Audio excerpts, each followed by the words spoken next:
Welcome to Bhagavad Gita. The lesson which we get from Gita is you are what you eat, or as computer scientists might put it, garbage in, garbage out. You already know this, of course, but the fact that an ancient book of wisdom also says so should make you pause and consider this undeniable fact once again. What you put into your body affects your mind, your actions, your energy levels, and most importantly, how you feel about yourself. It is interesting that while most of us are pretty concerned about what we put on our bodies, how we dress, how we wear our hair, how we smell, very few of us really think about what we put in our bodies. And yet, most adult diseases and juvenile versions of adult diseases are very often directly related to the latter.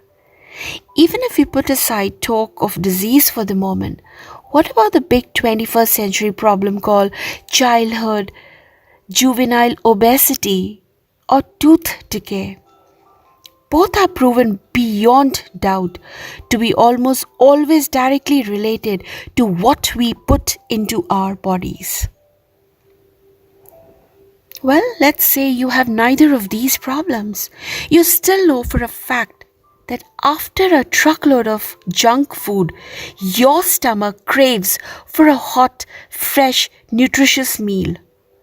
When you have eaten out for too many days in a row, when you are on vacation, for instance, it feels wonderful to come back to a simple home cooked meal. Homesickness, which is a state of mind when you are in boarding school, is very often closely connected with missing home food. You only need to look at the diets of top sports persons all over the world to know what they have one thing in common. They watch what they eat. They avoid oily, greasy, spicy, sugar laden, oversalted, and processed food like the plague. Stocking up instead on fresh fruit and vegetables, lean meat, nuts, milk, and eggs. They do not smoke or do drugs. They take alcohol almost entirely out of their diets. They do this not only because it keeps their bodies fit, but also because it is only when their bodies feel good that their minds can stay clear to make split second decisions about which shot to use, to focus only on the next lap, to come back from what seems like certain defeat, to snatch the advantage once again. Every sports person knows that her game on a given day will only be as good as she's feeling that day. And one of the basic ways to ensure that she is feeling good is to make sure her body is giving her no trouble.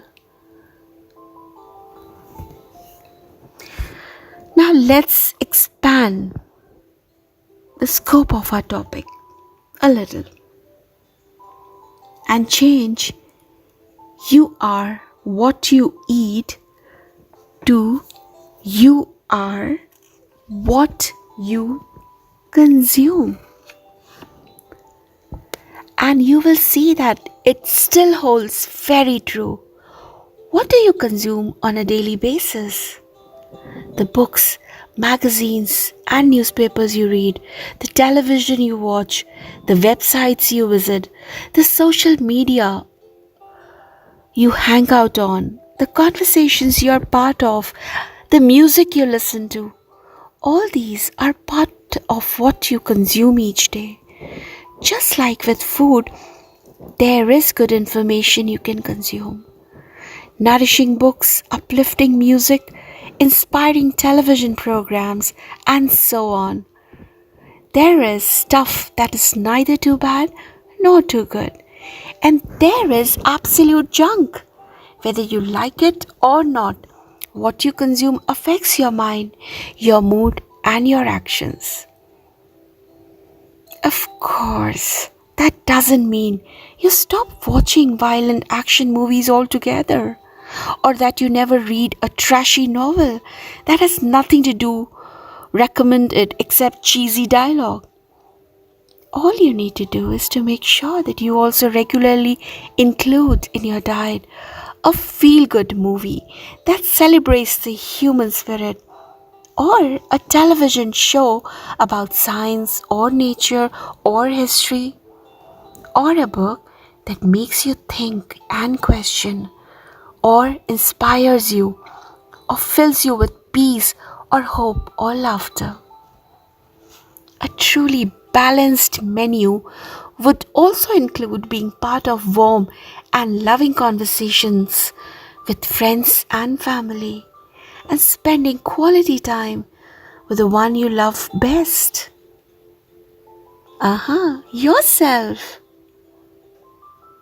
Basically, fight the urge to reach for the junk food, both real and metaphorical.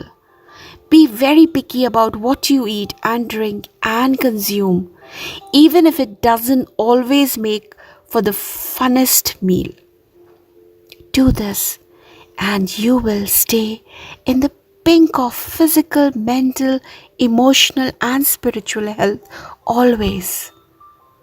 Think it's worth a try. A healthy mind in a healthy body.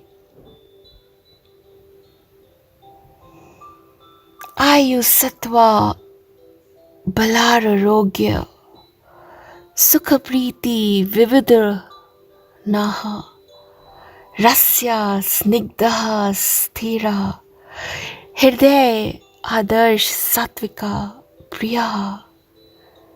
Foods that bestow long life, a stable mind, strength, health, happiness, and joy. Those which are juicy and nourishing and soft and agreeable are much loved by the good people, the Sattviks.